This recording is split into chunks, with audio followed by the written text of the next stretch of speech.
안녕하세요. 매일매일 행정법 정인영입니다. 자, 2월 4일 화요일이에요. 소방 승진 문제지만 그래도 행정절차법 문제 봐야죠. 자, 오늘도 여러분과 함께하는 정인영입니다. 매일매일 습관처럼 자리 잡은 분도 있지만 얼마 안 된 분들도 열심히 하시면 분명히 이게 불편하지 않으실 거예요. 제 모습도 좀 익숙해질 겁니다. 자, 그럼 오늘 바로 가볼게요. 매일 행정법.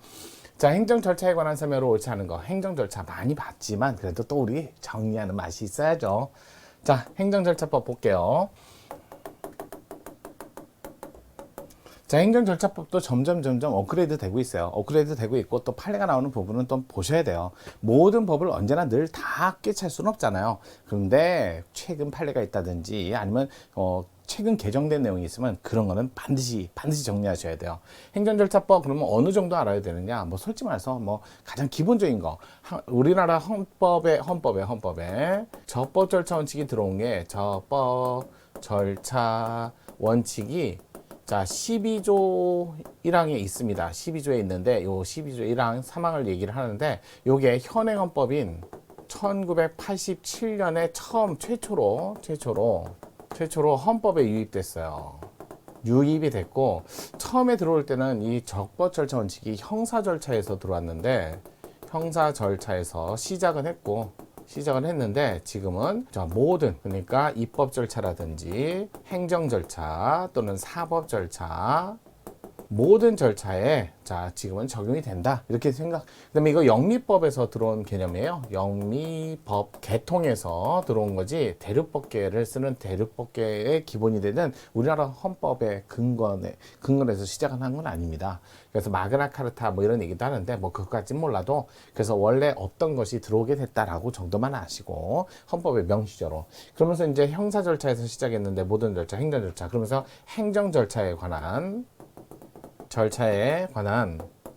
일반법으로서 이게 행정절차법이 마련된 게 된 거죠. 행정절차법 물론 처음에 87년에 들어왔으니까 88년 뭐 이럴 때 뭐 만들자 제안은 있었어요. 근데 안 만들다가 그래서 이제 98년에 들어와서 드디어 만들게 됐고 그 이후에 이제 점점 지금은 자리 잡으면서 조금씩 업그레이드 된 거죠. 절차법 그러면 두 번째 이제 목차는 좀 암기하시는 게 목차. 총칙은 행정절차법 모두에 적용되는 내용을 적어놨어요. 뭐 1조부터 쭉 있고 그 다음에 이제 처분에 관한 사전절차. 행정절차법의 가장 핵심은 바로 처분에 관한 사전절차입니다. 이게 핵심이죠. 그 다음에 이제 신고, 수리가 필요 없는 신고에 관한 근거. 그 다음에 이제 확약, 위반 사실의 공표. 그 다음에 행정계획. 그 다음에 행정 입법 예고, 행정예고, 행정지도, 부칙.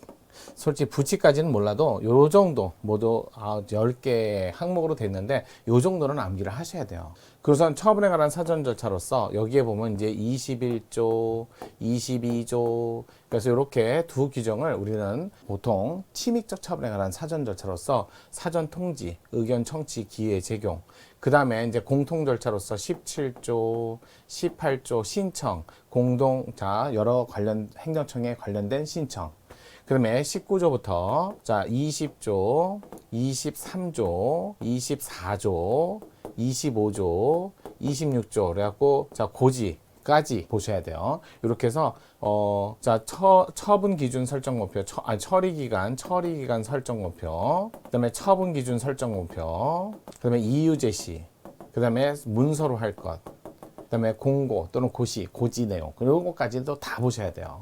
그러니까 이렇게 갖고 정리를 하시면서 요는 40조의 2 확약 최근에 생긴 근거조문 위반 사실의 공표 40조의 3 행정계획 40조의 4 이렇게 갖고 정리를 좀 하셔야 돼요.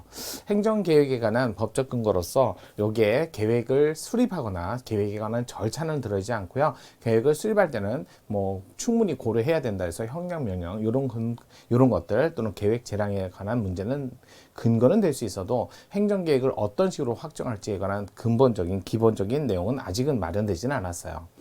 여기는 입법예고죠. 40일, 20일. 행정예고는 20일. 그 다음에 긴급하면 10일. 이렇게 갖고 암기하셔야 되고요. 행정지도에 48조, 49조, 50조, 51조. 그래서 행정 지도할 적에는 이런 거 하죠. 자, 비례원칙 지켜라, 임의성 지켜라. 지도하는데 따르지 않는다 해서 불이익은 어떠한 이유로도 붙이지 마라. 불이익자 조치 금지 이런 것들. 그다음에 49조 지도하는 자의 신분, 이름, 그다음에 소속 이런 거 밝혀라. 그다음에 구두로 지도하지만 상대방이 요청이 있으면 문서로 문서를 교부해야 할 의무가 있다라는 거. 그다음에 의견 진술의 기회를 제공해왔고, 그다음에 타전 통지는 없어요. 행정지도에는. 51조 단체에 관한 공표로서 행정지도 할 수 있다. 이렇게 행정지도, 행정조사 아니에요. 행정지도에 관한 49조부터 48조부터 51조까지 근거가 마련돼 있다. 자, 그러면서 총칙도 중요합니다. 1조의 목적이라든지 2조 정의, 그러면서 당사자란 처분의 상대방 또는 제3자도 될 수 있는데 신청과 직권이 있든 어찌됐든 절차에 참여하게 한 제3자. 그래서 행정절차법상 행정처분은 대부분 특정될 수 있는 대상만 원칙적으로 한다는 뜻이에요. 처분의 상대방 또는 제3자는 절차에 참여했을 때만. 따라서 뭐 도로구역, 그러니까 도로에 관한 어떤 지정행위, 그다음에 이런 것들은 일반적으로 모든 사람을 위한 거니까, 또는 고시, 공고 이런 방법은 모든 사람을 위한 거. 그러니까 특정되지 않았기 때문에 도로구역 변경 결정이라든지 이런 것들은 행정절차법의 대상이 아니다. 따라서 사전총지, 의견청취 절차 이런 것들을 거치지 않아도 바라지 않는다. 이런 얘기가 바로 총칙에서 나오는 거예요. 3조 적용. 그래서 행정절차법은 적용하는 일반법이긴 한데 따로 개별법을 두면 적용하지 않습니다. 라고 해서 수사 절차, 재판 절차, 여기에는 행정 절차가 아니잖아요. 국회 절차 이런 것들은 적용하지 않습니다. 그 다음에 난민법을 따로 두고 있어요. 그 다음에 국세, 그 다음에 해양안전 이런 것들은 따로 법이 있기 때문에 적용하지 않아요. 또 우리 판례도 있는 것도 아시죠? 그래서 공정거래위원회는 행정절차법의 절차를 적용하지 않습니다. 따라서 공정거래위원회에서 과징금이나 시정명령 나왔을 때 침입적이죠. 사전통지하고 의견청취 절차를 거쳐야 되는데 행정절차법에는 사전통지, 의견청취를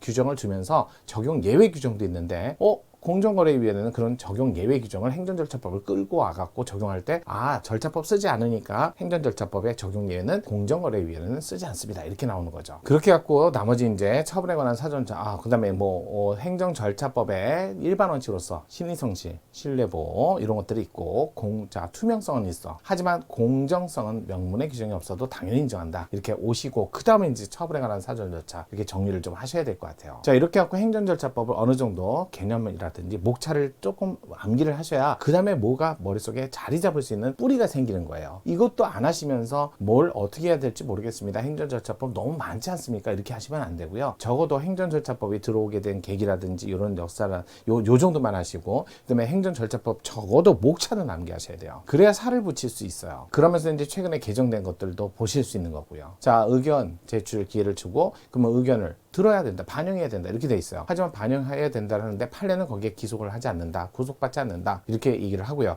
다만 의견을 들었는데 의견을 반영하지 않았을 때는 90일 내. 그게 이제 오늘 문제로 나왔던 조문이에요. 자, 보도록 할게요. 행정절차법에 옳지 않은 것은 일반 적법 절차 원칙은 형사 절차 영역에 한정되지 않고 지금은 입법, 행정, 사법 모든 국가 공권력 적용되는 것. 자, 국가 권력이 개인의 권익을 제한하는 경우 개인의 권익을 보호하기 위해서 적정한 절차를 거쳐야 한다는 것을 의미한다. 정의죠, 의의죠, 맞는 지문. 두 번째, 적법 절차 헌법적 효력을 가지며 행정 절차 적용되므로 적법한 행정 절차 규정이 없는 경우 적법 절차 원칙이 직접 적용되어 적법 절차에 따르지 않는 행정처분은 당연히 위법하게 됐다. 그래서 법치주의에 지금은 법률 위반만을 얘기하는 게 아니라 적법 절차도 법치주의 내용으로 들어와 있습니다. 맞는 지문. 세 번째, 행정처분을 함에 있어서 이해관계인 의견 진술 기회를 주는 것은 행정 절차의 요소인데 절차법상 의견 청취, 의견 제출, 청문, 공청회 그게 바로 22조죠. 맞습니다. 네 번째, 행정청은 당사자 의견 제출한 의견을 반영하지 않냐고 처분을 한 때는